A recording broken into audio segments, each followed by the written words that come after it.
Karena tidak mungkin mereka memilih kerja di luar kalau tidak ada pariwisata atau perbedaan Yes. nilai gajinya atau honornya dengan di Banten. Yes. Tentu mereka lebih senang di Banten daripada di luar negeri. Yes. Justru devisa dari luar akan terbawa ke Indonesia. Yes. Sementara Indonesia juga memerlukan devisa untuk menumbuh kembangkan ekonomi dan menguatkan Yes. APBD kita, apalagi bicara tentang kurs mata asing Yes. atau uang asing. Sehingga memberikan kontribusi untuk bagaimana nilai ekonomi di Banten makin maju. Yang kacang lupakan kulitnya. Siap. Jati dirinya orang sini, ke Bali lah, membangunlah daerahnya. Siap. Gitu. Dibuka oleh pemerintah, yang mau kerja di luar nggak usah yang namanya ilegal. Datang kepada Dinas Tenaga Kerja, didata, diberikan pelatihan, diberikan pembinaan, diberikan bekal-bekal tentang integritas bangsa, diberikan keahlian, salurkan oleh pemerintah. Mereka yang ada keinginan kerja di luar negeri, menjadi TKI, menjadi apapun, berikan modal-modal atau bekal-bekal yang mereka bisa dipahami. Dan berikan juga pintu yang luas. Dengan apa? Diberikan juga pembekalan-pembekalan. Dan utamanya tenaga kerja harus boleh ada keinginan, tujuan untuk bekerja dalam rangka peningkatan kualitas hidup ke luar negeri. Tetapi bekali dulu. Yang pertama,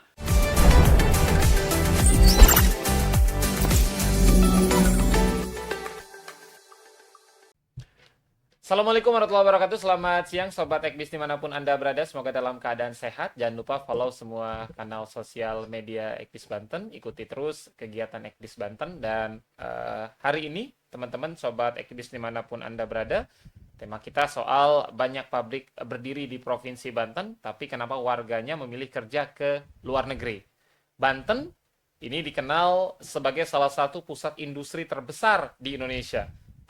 Kawasan Cilegon, Serang, hingga Tangerang dipenuhi pabrik, kawasan manufaktur dan investasi yang terus berkembang. Namun, di balik itu terdapat fakta yang menarik. Ribuan warga Banten justru memilih bekerja ke luar negeri sebagai pekerja migran Indonesia atau PMI. Pada tahun 2025 tercatat sekitar 3.658 PMI asal Banten, menempatkan Provinsi Banten di jajaran 10 besar pengiriman tenaga kerja migran.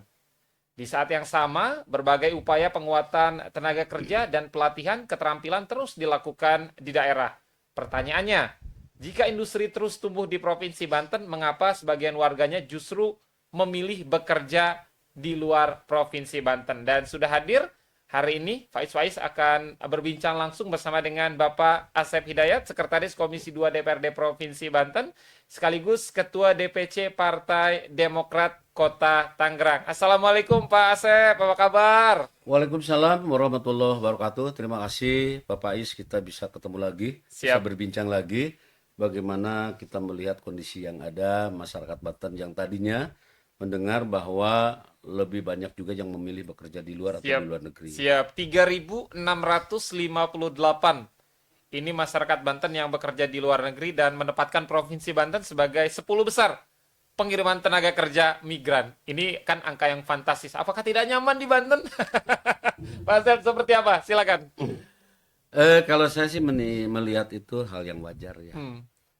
Karena gini, pada dasarnya masyarakat bicara sosial ekonomi. Tentu mencari yang lebih. Yes. Ya, mencari yang lebih. Kenapa mereka mungkin mengejar banyak yang kerja khususnya di luar negeri ya? Karena mungkin perbedaan penggajian yang berbeda. Yes, betul. Gitu kan? Atau nilai rupiahnya juga beda khususnya dengan luar. Sehingga menjadi daya tarik di saat mungkin mereka yang memiliki baik tenaga yang terampil, baik tenaga yang memang orang-orang intelek ataupun yang minimal sebagai pembantu rumah tangga. Tentu yang dicari oleh masyarakat atau mereka sebagai pekerja adalah hal yang wajar dan mereka memiliki visi dan mimpi. Visinya adalah bagaimana meningkatkan kesejahteraan dirinya, keluarga, dan juga kehidupan sosial ekonominya. Karena tidak mungkin mereka memilih kerja di luar kalau tidak ada pariwisata atau perbedaan Yes. nilai gajinya atau honornya dengan di Banten. Yes. Tentu mereka lebih senang di Banten daripada di luar negeri. Yes. Memang tidak hanya paritas atau perbedaan penggajian saja, tetapi termasuk di dalamnya kenyamanan. Kenyamanan. Yang kedua adalah kepastian. Bisa saja mereka sudah cari kerja dengan mengukur diri bahwa secara kualitas dan SDM saya harus kerja dengan penggajian sekian. Yes. Ternyata mungkin di sini tidak terakomodir, tidak tersalurkan. Di saat sekarang komunikasi yang terbuka seluruh dunia, aksesibilitasnya bisa diambil dari media sosial, mereka mungkin coba-coba juga. Ternyata di luar diterima. Lebih menarik segalanya, mereka ada tantangan juga ingin coba di luar negeri, tapi yang mendasar adalah perbedaan nilai gaji. Siap. Itu Sebetulnya yang menjadi dari fenomena ini yang Pak Asep tangkap, apa dampak yang akan terjadi jika fenomena ini terus-terusan terjadi di Provinsi Banten ke depan? Bagi saya sih nggak terlalu dipusingkan ya hal itu. Malah menurut saya justru di saat Banten ini banyaknya pengangguran luar biasa, peringkat keempat terjelek, terbuncit di Republik ini gitu penganggurannya. Banyak orang Banten juga kerja di luar kota, luar Banten, di luar negeri. Ya menurut saya sih bagus-bagus saja. Yes. Justru mendatangkan devisa untuk Yang pertama, betul saya setuju. Justru devisa dari luar akan terbawa ke Indonesia. Yes. Sementara Indonesia juga memerlukan devisa untuk menumbuh kembangkan ekonomi dan menguatkan Yes. APBD kita, apalagi bicara tentang kurs mata asing Yes. atau uang asing. Sehingga memberikan kontribusi untuk bagaimana nilai ekonomi di Banten makin maju. Yang kedua, banyak yang kerja di luar negeri, kalau memang itu jauh lebih bagus, untuk masyarakat Banten yang lain justru diuntungkan. Yang tidak ada kesempatan untuk bekerja jadi bekerja. Yes. Persaingannya berkurang. Yes. Kalau saya tidak memandang negatif, itu malah positif menurut saya. Baguslah. Satu, mencari pengalaman. Kedua, mencari lebih. Ketiga, juga meningkatkan kesejahteraan mereka yang tidak bisa menguliahkan bagi kuliah. Bisa tidak sekolah jadi sekolah. Tidak punya rumah, siapa tahu jadi punya rumah. Yes. Nah, sementara satu sisi yang tadinya persaingannya misalkan 1.000, pabriknya 500, yang bersaing 1.000. Tapi ada yang kerja 500, yang berarti yang 500 punya kesempatan kerja dong kalau gitu. Untuk di daerah Banten sendiri. Kalau menurut saya itu hal yang positif saja. Dan Kita ini sangat tanggapi. bagus ya. Bagus, nggak usah dipandang sebelah mata negatif.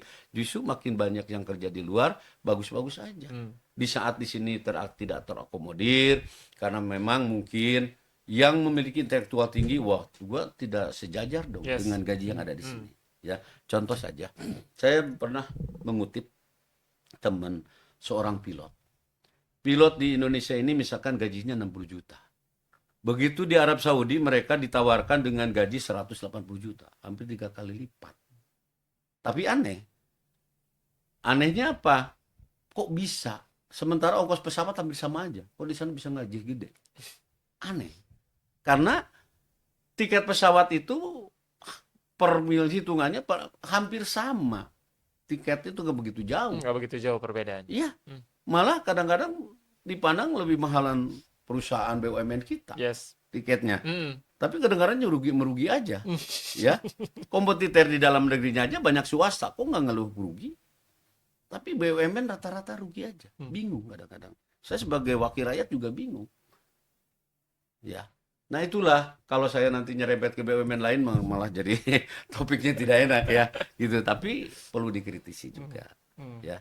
Jadi menurut saya itu hal yang positif, baik-baik saja. Yes. Silakan aja. Yang penting pemerintah memberikan sarana prasarana bagaimana mereka diberikan kemudahan bisa kerja Siap. di luar negeri. Siap. Tapi hanya berpesan, siapapun yang kerja di luar negeri jangan melupakan integritas bangsa, budaya bangsa, ya, istiadat bangsa. Jangan sudah merasa di luar negeri so Amerika, so so Singapura. Gue sih orang Singapura. Di mana? Saudara-saudara kita turunan RRC tinggal di sini ratusan tahun, puluhan tahun juga tetap mengakui negaranya RRC itu sebagai leluhurnya, nenek moyangnya. Orang kita jangan melupakan kata peribahasa, kacang lupakan kulitnya. Siap. Jati dirinya orang sini, ke Bali lah, membangunlah daerahnya. Siap. Gitu. Ambil ilmunya, balik ke Indonesia, Ambil bangun hartanya balik ke Indonesia, siap membangun bangun Indonesia untuk Indonesia yang lebih Yes, saya setuju. maju lagi seperti itu. Pak Asep, kalau kita lihat kan data di tahun 2025 3.600 Ya. sekian ini jumlah pekerja migran Indonesia. Ini yang datanya memang legal, tapi di akar rumput banyak justru tenaga-tenaga kerja yang tanda petik ilegal, yang pakai jalur-jalur tikus tadi, kemudian akhirnya nyampe luar negeri, akhirnya mereka tidak balik lagi ke Indonesia karena satu dan lain hal, perjualbelikan dan lain sebagainya. Ini tanggapannya seperti apa, Pak? Ya inilah fungsi pemerintah. Hal yang ilegal sekecil mungkin harus di stop, dibatasi, tidak boleh sama sekali. Karena itu melanggar undang-undang juga bagi pekerjanya, dan pemerintah juga seakan-akan abe. Kenapa? Satu bangsa yang besar, yang hebat, yang menghargai rakyatnya. Hilang nyawa satu di luar negeri saja, kalau Amerika bisa perang. Ya, jangan dianggap bahwa kita ini hilang rakyat kita 10 orang, 100 orang dianggap biasa-biasa saja. Karena harkat derajat bangsa dipertaruhkan di situ. Jadi jangan sampai ada tenaga kerja yang ilegal lolos ke luar negeri, karena kalau di sana itu perlu teka-teki. Apakah dipenjarakan atau dihilangkan Yes. atau dihukum mati, atau karena pada dasarnya melanggar tentang keimigrasian. Belum melanggar tentang undang-undang pidana yang ada di sana. Jadi bagaimana melindunginya? Ya, mereka yang mau kerja berikan wadah, berikan pelatihan, dibuka oleh pemerintah. Yang mau kerja di luar nggak usah yang namanya ilegal. Datang kepada Dinas Tenaga Kerja, didata, diberikan pelatihan, diberikan pembinaan, diberikan bekal-bekal tentang integritas bangsa, diberikan keahlian, salurkan oleh pemerintah. Karena nanti akhirnya muaranya tidak menyusahkan pemerintah juga. Yes. Ya, karena mereka diakomodir. Jadi tidak bicara lagi ada tenaga kerja ilegal. Maaf, termasuk ke daerah-daerah Birma, apa namanya? Yang lagi banyak di yang lagi Kamboja. misalkan Kamboja, mereka ilegal dipakai untuk nipu sana sini negara lain dan lain-lain. Admin Kalau slot judi online. ya, kalau keluar dimatiin, dibunuh dan lain-lain, banyak keluhan itu. Nah, kenapa itu jadi tugas pemerintah? Kalau mereka banyak ilegal, yang salah pemerintah. Karena yang memiliki regulasi pemerintah. Tidak mengakomodir itu. Tidak ada mengakomodir, tidak memberikan penjelasan, tidak memberikan juga pembekalan bagaimana kesadaran hukum yang ada di Indonesia. Kalau melanggar adalah begini, kalau ke luar negeri adalah begini. Harusnya mereka yang ada keinginan kerja di luar negeri, menjadi TKI, menjadi apapun, berikan modal-modal atau bekal-bekal yang mereka bisa dipahami. Dan berikan juga pintu yang luas. Dengan apa? Diberikan juga pembekalan-pembekalan. Yes. Bagaimana tentang kesadaran hukum, bagaimana tentang peningkatan SDM-nya, bagaimana menyesuaikan menjadi tenaga-tenaga terampil, dibikinkah balai-balai latihan. Yes. Perbanyaklah satu daerah balai latihan, karena tidak semua, baik yang lulusan SMA, SMK, mereka tidak lulus sekolah harus menjadi tenaga ahli, tidak bisa. Mereka harus diberikan pendidikan tambahan di BLK diperbanyak. Tidak bisa juga orang Rangkas, Lebak, Pandeglang, Serang harus datang BLK yang ada di Tangerang. Dirikanlah di tengah Provinsi Banten BLK yang kuat, ada di sini kalau tidak salah ya. Di Karundang, Pak. Tiap daerah bikinkan BLK. Yes. Sehingga mereka tidak alasan untuk mencari pendidikan formal, di luar formal, yang sulit untuk dijangkau, untuk dilakukan oleh mereka. Siap. Mereka bisa ngikutin. Siap. Semuanya. Tentu harapan kita bersama agar bagaimana masyarakat Banten yang bekerja di luar negeri ini tidak melulu soal pekerja-pekerja yang kasar ya, Pak Asep ya, tapi tenaga-tenaga profesional yang memang bekerja di luar negeri, agar bagaimana bisa memberikan manfaat juga untuk masyarakat Banten, masyarakat Indonesia. Pasti, Mas Pais, kalau wadahnya ada, kalau regulasinya jelas dijalankan, kalau balai-balai latihannya ada, mereka juga tidak mau ilegal. Betul. Kalau pemerintah membantu, mengakomodir, memfasilitasi, mereka bisa kerja di luar. Nggak usah menjadi gengsi, rakyat kita kerja di luar. Ngapain kita menjadi tenaga yang murah? Jangan bicara itu, bicara fakta. kenyataan di sininya susah bekerja dan mereka ingin mendapatkan kehidupan yang layak, yang lebih, biarkan aja selama aturan ketentuannya dilakukan, dipakai. Itu yang terpenting bagi masyarakat, bagi pemerintah untuk mendukung masyarakat itu, untuk rakyat kita itu aja. Di Cina nggak ada yang larangan, seluruh dunia ada orang-orang RRC. Dikasih fasilitas, tapi dibekali dengan keterampilan-keterampilan yang bisa dibanggakan di negara lain. Malah saya tidak setuju kalau negara kita hanya kebanyakan menjadi asisten rumah tangga. Yes. Akan dipandang sebelah mata, dihinakan oleh bangsa lain. Nggak usah jauh, di Malaysia aja menganggapnya bangsa kita itu bangsa rendah. Karena jadi pembantu kebanyakan. Nah, tingkatkanlah. Harus fokus, harus pemerintah menaruh harapan dan perhatian yang khusus bila perlu penganggaran kepada bikinlah sarana prasarana diklat-diklat yang ada. Yes. Dari berbagai kegiatan masyarakat sehingga rakyat kita bisa mengenyam pendidikan, bisa ilmunya bertambah, kualitas bertambah sehingga bisa bersaing secara SDM dengan negara lain. Karena Itu kalau harapan skillnya saya. sudah bagus, Yes. ini tentu tidak pekerjaan di luar negeri tidak yang berat-berat ya, Betul. Pak Asep. Tidak Betul. yang kasar-kasar Betul. dan tidak melulu soal asisten rumah tangga tadi Ya. gitu ya. Malah saya mendengar ya isu Jepang itu paling suka memperkerjakan orang Indonesia. Dan Jepang termasuk penggajian deretan di dunia terbesar di antaranya. Nah, kenapa tidak ditangkap peluang itu? Di Jepang itu tidak diperlukan S1, S2, S3. Memiliki keterampilan. Dihargai di Jepang. Yes. Nah, itu aja. Di mana tugas pemerintah?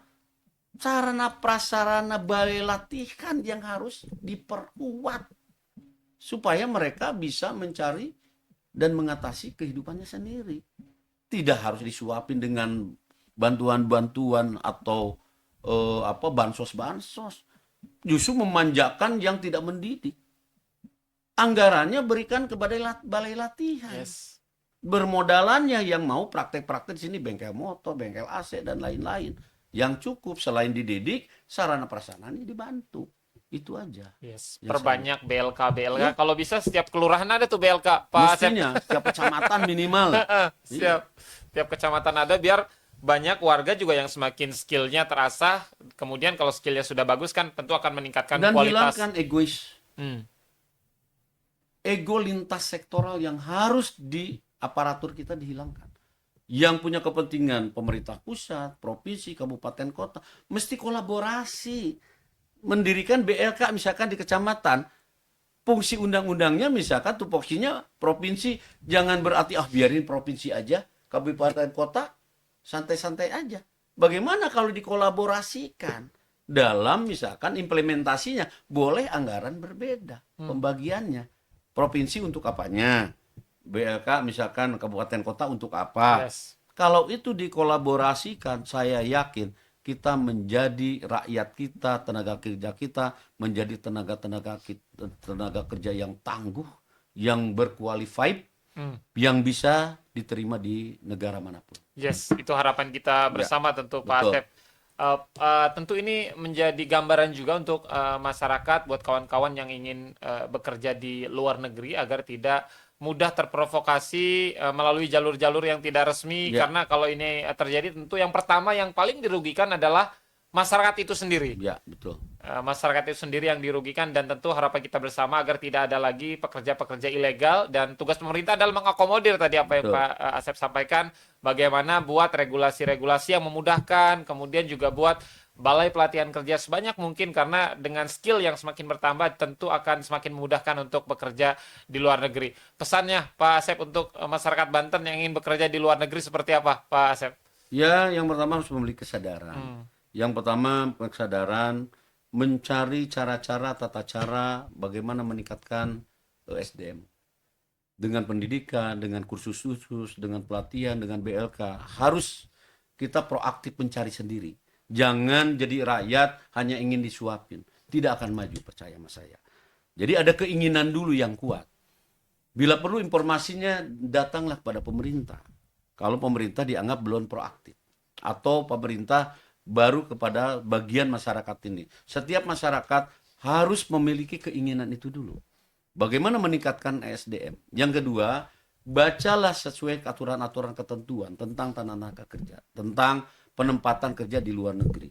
Ikutin aturan dan ketentuannya, dan mudah-mudahan lembaga-lembaga tenaga kerja pun termasuk dinas-dinas berikan pemahaman mereka yang sebaik mungkin supaya tidak timbul kecemburuan, frustasi di saat mereka menanyakan dan bagaimana caranya tidak mendapatkan jawaban yang baik dari pemerintah, dari dinas, sehingga mereka jadi frustasi, udah bodo amat lah, yang penting berangkat. Nah, itu juga merupakan kesalahan juga.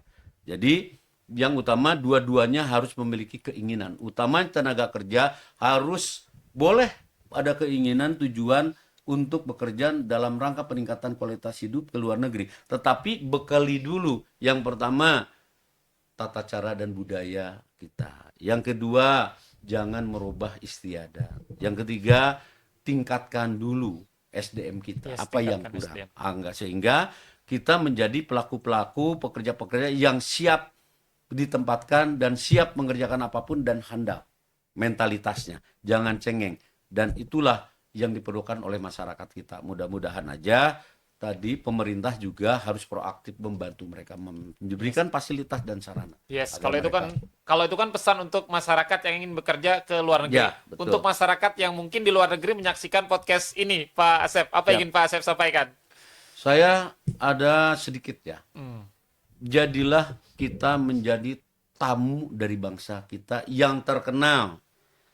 Kita ini adat istiadatnya bagus. Orang Indonesia katanya ramah-ramah, humble, juga perlu kesabaran, tidak menjadi urakan, tidak menjadi yang menimbulkan kriminalitas di negara lain. Dan yang utama adalah Anda datang dari tanah air, bertekad meninggalkan keluarga, kampung halaman, semata-mata mencari kehidupan yang lebih baik, mencari kesejahteraan yang lebih baik, mencari gaji yang lebih baik. Di sana jangan merasa hebat dengan urakan, poya-poya, dan terbawa budaya yang kurang bagus, bahwa citra diri bangsa Indonesia diperlihatkan di sana. Insya Allah Indonesia akan dikenal oleh masyarakat dunia apapun. Ternyata orang Indonesia ini, apa yang sering disampaikan, humble, ramah, baik, sopan, dan lain-lain. Lihatkan jati diri itu. Yes.